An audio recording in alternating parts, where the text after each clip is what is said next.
Hey guys, so for today's video is susubukan kong mag-push up. Pero syempre, 'di ba, sobrang hirap mag-push up, lalo na lang mabigat ako. Pero hindi ko akalain na makakapag-push up ako. Pero hindi talaga ako literally na maalam mag-push up.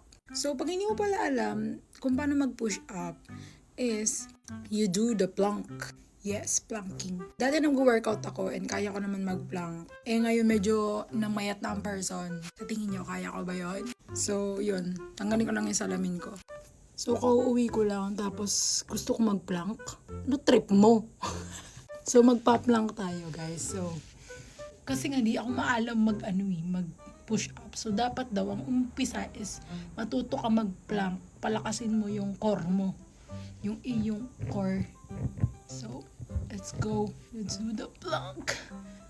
So, hindi ko alam ilang oras to. Ganito. Para makita nyo. Ganyan po yung plank. Nangangatal yung katawan ko. Ang sakit sa tiyan. Buti ba ba ng tao? Hindi nga plank yung half plank yun. Ito ang plank.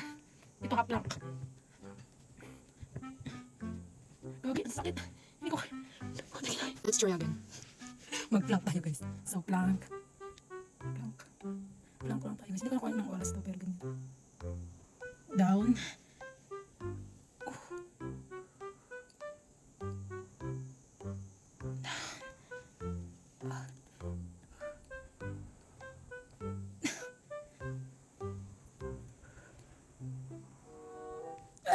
Yabay! Sigareta! Sigareta! Ano ba natitripan mo? Bakit na nag-workout ka? Tatapos mo lang mag-work. Napagod ako. Saka nakatala. Kakatapos mo lang magtrabaho. Gusto mo mag-workout. Girl, magpahinga ka naman. Grabe na kasipag mo. So, yan. Ini-enjoy ko lang ang aking day 3/4.